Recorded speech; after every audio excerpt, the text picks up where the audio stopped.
মা, ভাইয়া কি করবো? মা, ডাক্তারের কাছে নিয়ে যেতে হবে অবভিয়াসলি।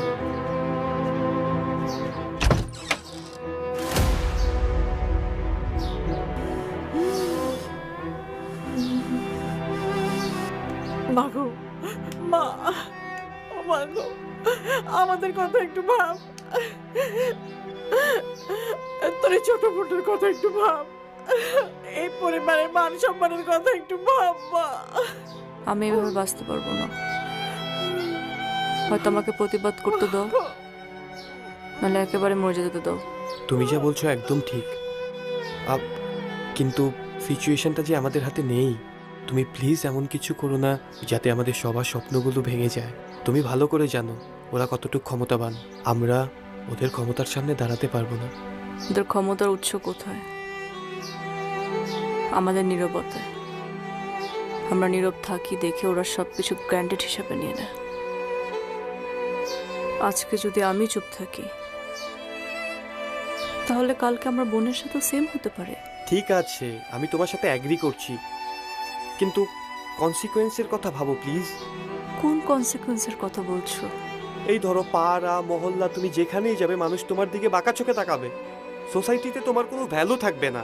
সোশ্যাল মিডিয়াতে সবাই তোমাকে নিয়ে নানান আজে বাজে কথা বলবে।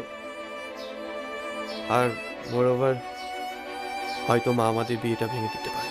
তাহলে তুমি বলতে চাচ্ছ সোসাইটি সোশ্যাল মিডিয়ার কারণে আমি অন্যায় মেনে নেব? সেটা একটা অন্যায় হবে না? যা হয়েছে আমার সাথে তা তো আমাদের বিয়ের পরেও হতে পারত। তখন কি তোমার বাবা মা তোমার আমার ডিভোর্স করে দিত? তুমি যেভাবে আমার পাশে আছো,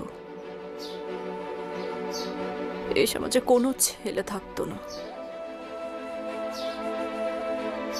আমি তোমাকে সেটার জন্য অনেক রেসপেক্ট করি, আর এই রেসপেক্টটা নষ্ট হোক আমি সেটা চাই না।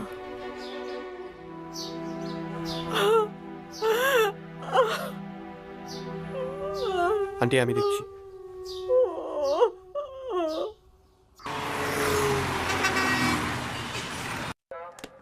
তোমাকে আমি বললাম লাউ শাক দিয়ে চিংড়ি মাছ রান্না করতে, করনি কেন?